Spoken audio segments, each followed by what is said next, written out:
Hi there, I'm Noah Bradley, and I'm back for another video about practicing. So I've done two other ones that you should probably watch before this, but hey, if you don't, whatever. So I did one on how much you should practice, and then another one on how to practice. And as it turns out, I have a lot to say about practicing, and there's a lot of questions that people have about practicing. So I wanted to do another video, and this time we're going to talk about what you should practice. And that's a really big one because sometimes people are geared up, they're ready to practice, they know how to practice, and they have no idea what to practice. And the thing is that especially when you're starting out, there's a million things to practice. Art is a huge subject. Art is not like one thing; it's a million things, and somehow you have to have all of those things together at the same time, working in unity. And we talked about this a little bit in the last video on how there's a ton of different things you can study and you need to focus on studying, say, one thing at a time and figure out what it is that you're studying. So we're going to kind of expand on that a little bit today and talk about exactly what you should practice. So the thing is that you can practice one thing. That's my major point here, is that you need to practice 1,000 things, but at any given time, you can generally practice one thing, and you can't practice all the other things at the same time. Like, you can practice one thing. There's going to be a little bit of like overlap stuff where, you're practicing one thing and you're actually practicing a few others, but you need to focus on whatever that one thing is and really, really study that. And the thing is that it's super easy. And I have this problem all the time that you're going to be working on something and studying something and learning something. And then while you're doing that, you're going to be thinking about the 1,000 other things that you also need to study. So say you're working on portraits and you're trying to get really good at drawing portraits. While you're doing that, you realize, oh, there's a hand in this shot. I don't know how to draw hands at all. What am I going to do? I really need to practice hands. Why haven't I studied hands? I'm the worst hand artist ever. I'm a terrible artist. I'm a terrible person. And that's how it goes every single time. And your goal there was to work on portraits, and now you feel bad that you're not working on something else. And that is super normal. I have it happen all the time. It's happened for years, and I don't really know that there's a solution to it aside from realizing it's there and then facing that reality that you're going to constantly be distracted by all these other things that you want to work on at the same time, but you can't. You can work on one thing, and to really, really drill down, focus on that one thing at any given time. Let's see here. Just making sure I haven't missed any of my notes over here. I'd suggest really thinking about this stuff and thinking about the fact that you realize that there is one thing you can study at any given time. And that once you realize that, I haven't had much of a problem with this anymore, because I do realize, like, okay, I'm focusing on this one thing. Yeah, I'll get to that later. I can maybe write it down if I've got an idea for some other things I need to study.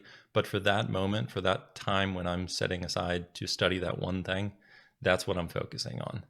If I happen to learn a few other things along the way while I'm doing that, sure, great, but focus on that one thing. Let's talk a little bit about what you should practice, because there's a million things to practice, but what do you practice first? So say you are going to do your studying one thing. What's the one thing? And I don't know why, but for some reason people tend to avoid giving this like really practical advice of like, work on whatever. They seem to avoid it. And the thing is that there can be good advice that's pretty useless. And one of those pieces of good advice is, say, like, work on the stuff that you need to get better at. Work on your weaknesses in art. And that's great advice. It's really good. It's super true. But it's also really useless, because that advice on its own doesn't tell you anything. Because guess what? We all suck at everything at art at all times. Like, I could work on literally everything and become better at art. So which one do I pick? You can, roll a die or something, and that's, maybe as good a technique as any. So advice like that just isn't really useful. So you need something that actually is useful. So I've kind of broken down into kind of three different ways that I would look at figuring out what it is that you're going to study. And the first one is the one I've had the least success with personally, but I blame that more on me than on the technique itself. I think the technique itself is fine and the method of studying is fine. And in fact, probably very good for a lot of people. I'm terrible at it myself. So the first one is a really structured, rigorous schedule that you stick to every time. And you lay out a schedule, say a weekly schedule, and you lay out this study schedule of at this hour, I'm going to study this hour, I'm going to study this, I'm going to do these kind of things on this day. And you lay that stuff out and you base it around the various fundamental skills and make sure you kind of have a well-rounded education that's somewhat geared towards the kind of art that you eventually want to do. So say you want to be a figurative artist, you're making sure that you're having enough figurative work during those weeks. You're doing portraiture, you're doing anatomy, you're doing, figure studies, you're doing clothing studies. You throw in enough landscape and environment studies so that they don't look out of place. And you structure your education like this. And this is a very good way to do it. And I'm always jealous of the people that actually were able to do this because it seems great. I would love to be able to do it. I can't stick to a schedule at all to save my life. The day I graduated college and the day I never had, a normal working schedule again, never had somewhere to be at the same time every day, I stopped. I couldn't do it and I can't do it. It's not me. I cannot stick to a schedule like that. I need more flexibility. But if you can, it is amazing. And I think it's a great way to study. There are a couple ones online that people have put together.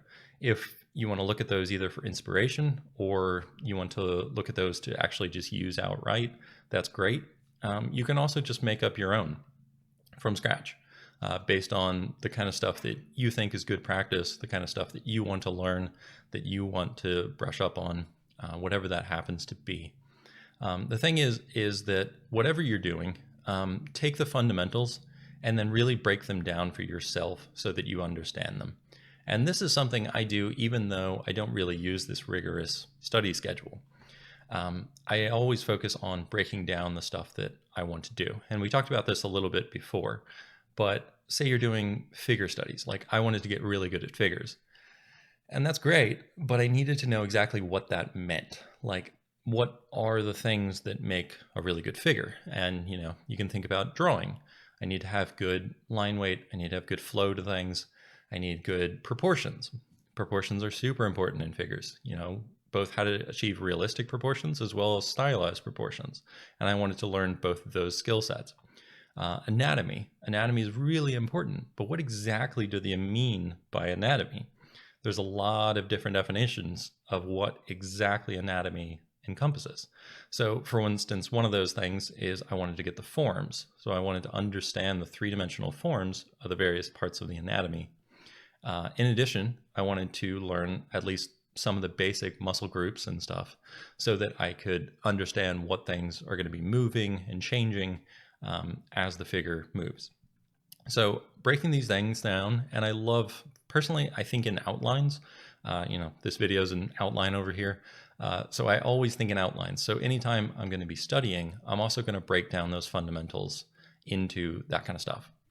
So you can do the same thing for values, for hands, for portraits, for lighting, for everything else. And you can do that for just figures. And then you realize that, oh, wait, there's some other stuff I need to learn too. And you can implement some amount of, say, still life study in whatever you're doing. You can do some amount of environment and landscape study. All this stuff is really good. And so make sure that you get a really well-rounded education. Don't focus too heavily on one thing and ignore an entire, subset of something. So say you're doing figurative work, and unless you want to be, say, a fine art, nude painter, you probably want to make sure you have some clothing studies in there because you can't just paint nude figures all the time, as much as art school seems to suggest that. So make sure that you're getting all the different angles of the stuff you want to learn. So I think this is a really good way to do it. It doesn't work great for me just because I can't stick to that regular schedule. But if you can find a way to do that, I think it's great. And if you ever put together, a cool spreadsheet or whatever of your schedule, share it online. I think it'd be a really handy, useful resource for people. And It might get you some attention on a mailing list or something like that. So if you've got one, or you've made one, or you've seen one you really liked, go ahead and share it in the comments below. I'd love to take a look. I've only seen a couple of these, and they're always really cool. There's something about seeing a schedule that inspires me. I love seeing it because I have this like daydream of where I'm a different person and I could actually stick to it. But regardless, I think they're really cool. And if you can actually stick to it and do that on a regular basis, I think it's a great way to learn. One of the things you might run into is the fact that you might need to change things. And that is something to remember, is that I think sometimes people can get too stuck into a certain routine and forget about the learning process of things. And they can forget that they need to keep pushing themselves. So for instance, maybe one of your studies in that thing suddenly becomes a little bit too easy, where it just kind of becomes routine to do the same thing every time.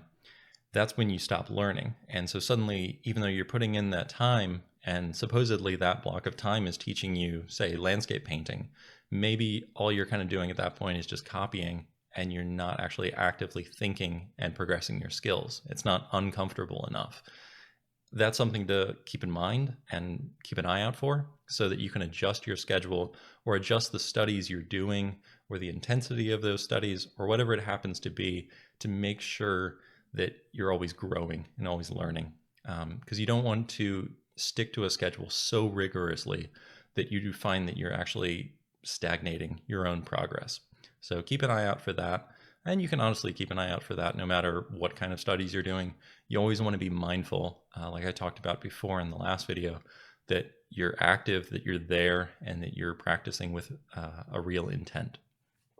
So the second way that I often use, this one is much more common. This is often how I will decide what I want to study. And that's just whatever interests me at a given time.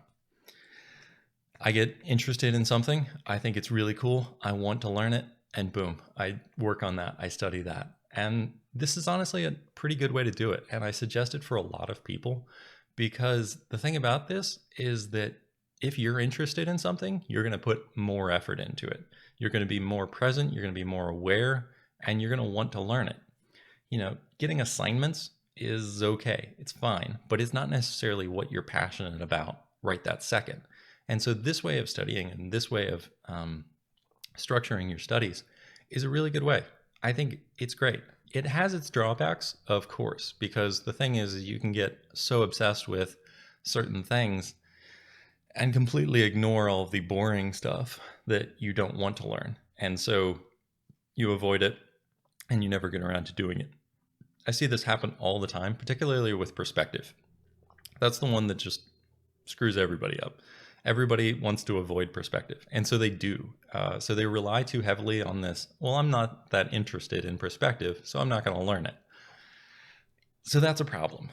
You don't want to do that. You want to, if you are going to do this, focusing on what interests you the most, make sure you're jumping around enough so that you are rounding things out. And that's going back to what we talked about in the last one. Laying out what fundamentals you need to learn will make sure that you're staying on track, and make sure that there's one category, for instance, that you're not completely avoiding, because it's really easy to do that, especially with perspective, because I know 80-90% of you are avoiding perspective and have avoided perspective. Side note, perspective, once you learn it, is so much easier. Like, get the basics of perspective. You can learn them in a week and you will have functional perspective for the rest of your life. You don't have to do all the crazy stuff. I'll do another video more dedicated to that, but perspective isn't nearly as scary as people make it out to be. So a little side note there. So the other thing that is sometimes a concern is, focusing on too many things too rapidly. And this can happen when you have tons of interests and you're changing your interest all the time. And if you have a different interest of what you want to study every 10 minutes, that's going to be a little too scattered to be effective. And so I recommend that at the bare minimum, you stick to a subject for like an hour or two. That's about how long I'd say that you want to focus on one thing. You don't want to draw hands for 5 minutes and then focus on portraits for 5 minutes and then something else for 5 minutes, because you're never going to get a deep enough interest and a deep enough study in just a few minutes to really benefit as much as you possibly can from doing those studies. So keep that in mind as well. And then the third way that I also sometimes will work on my own stuff is to work on your weaknesses and then refine your strengths.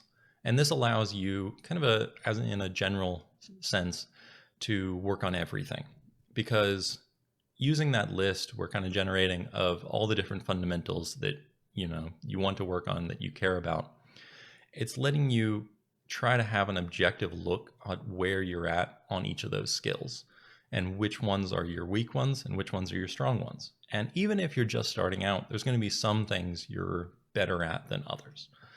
Even if you're just at the base level of art, there's going to be some things that you're like, oh yeah, I guess maybe I'm slightly better at that.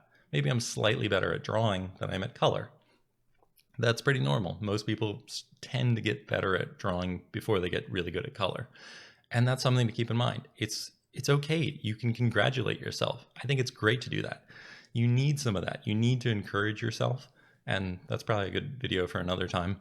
But I think it's good to have some self-confidence and recognize that, okay, yeah, I am better at this. I've gotten better at this particular fundamental, and I'm slightly better at it than some of the other ones. And that lets you refine those things. By picking out your strengths, you can double down on them and really make them exceptional. Because if there's something that you naturally feel comfortable at, that you naturally pick up faster than other people, that's something to recognize. That's what I did with landscapes, for instance. I was never that passionate about landscapes before, but once I realized that I was decently good at them and people were responding well to them, I just doubled down on studies on those. And that's what I spent most of my time on. Sure, I was doing all the other stuff. I was working on my weaknesses, but I was also refining those strengths, because I realized that that's already kind of a little bit farther down the road. And so if I just put more time into that, more effort into that particular subject, I'm going to get to a professional level faster. And that's what ended up happening. So I think it's a really good idea to not just work on your weaknesses, but to focus on refining your strengths as well. You don't want to neglect your weaknesses. And this is something I also did, is that by focusing so much on my strengths and refining them, I became excellent at landscapes, and I totally slacked off on working on my figures because I was so focused on working on those landscapes that I didn't care enough to work on those weaknesses, because it can be a more comfortable process to work on refining those strengths, because it's making something that's good even better, rather than making something that's not so great to be pretty good. And that is not quite as satisfying of a feeling. So it's pretty easy to fall into that trap, and you don't want to do that one. So that's another little thing to keep in mind. So yeah, those are my 3 ways that I would think you can structure your studies and decide what it is. What's that one thing that you want to work on? And what's that one thing that you should work on? So you can either go for crazy rigorous schedule, where it doesn't matter what you feel that day, it doesn't matter what you want to do, that's your schedule for that day. And you can do, weekly schedule, monthly schedule, daily schedule, whatever it looks like. And that's your focus. And this is, what you do. And if you can actually adhere to that, and this might be great for people with busy schedules that they have specific times when they can work. If you can do that, that's great. And I think you can become an exceptional artist very quickly using something like that. Secondly, work on just what interests you at that given time. Whatever it is that you're passionate about, that you care about, that you were like, all right, I want to work on this, do that. Or you can work on, refining your strengths and working on your weaknesses and brushing those up and figuring out where you're at any given time. So for instance, one of my skills will get suddenly better than one of the other ones that used to be, the strong one. And then I'll maybe jump back and forth and start working on that weakness and bring that one up. And this happens a lot. And especially as you're developing a new skill, like I have been with figures, you'll have one that rises pretty quickly, and then you have to bring up the other ones to the same level. And it's a continuous process like that. So all of this, revolves around having a somewhat objective look at where you're at with any given skill. And that might be worth its own video, honestly, because being able to objectively look at your own work is very hard, and it takes a lot of effort. and a lot of humility. But I think it's an essential skill for anyone trying to do creative work. So I hope this has been helpful for you, because I know how hard it is to have 1,000 things to work on and not know what to do. Because what tends to result from that is either a scatter shot where you just try to do everything. Like you just everything all at the time, all at the same time, just everything. Like I'm going to do a million things right now. I'm going to do full paintings where I study and learn every single thing at every moment in every possible iteration. Or I do, 1,000 studies in one day of each different subject, and you never focus on anything, and you end up, kind of muddling along and probably learning to some degree, but not as rapidly in any given area as you might be able to. Or the opposite happens, where you're faced with 1,000 options of things to study, and so you're so paralyzed by choice that you just end up doing nothing. And this happens a lot too, where you get this analysis paralysis, and you just keep thinking about what's the optimal thing that I can study at any given time. And you think about it and work on it so much that you never actually get to practice. And believe it or not, that's not a great way to learn. If you're just thinking about what you should be doing all the time rather than actually doing, you're not going to learn a whole lot. So at the end of the day, honestly, if you make a list of the fundamentals and you roll a die each day to decide what you're going to choose, it's great. Cool. It'll probably work out for you. If that works out for you, great. It's fine. Again, when you're starting out, there's so many things to work on. You just have to work on everything, and you can't do everything at the same time. So you just have to pick something, and something is better than nothing, and something is better than everything. So just pick one thing. And if you have to use a random number generator, a die roll, coin flip, whatever it happens to be, just, pick something. Pick one thing and just do that thing. And I promise that if you just keep doing that, you will improve. So hopefully this has helped. Obviously, this has been a lot of talking about practice between this and the other two videos. If you still have some more questions, I'm open to doing some more videos about practicing. It's obviously something I'm pretty passionate about. I love talking about it. I think it's something that doesn't get talked about enough. And so yeah, if you have questions, just let me know. Respond in the comments below. If there's something I haven't talked about yet and you're wondering about, just let me know. But other than that, thank you. I appreciate you guys watching, and I will see you next time.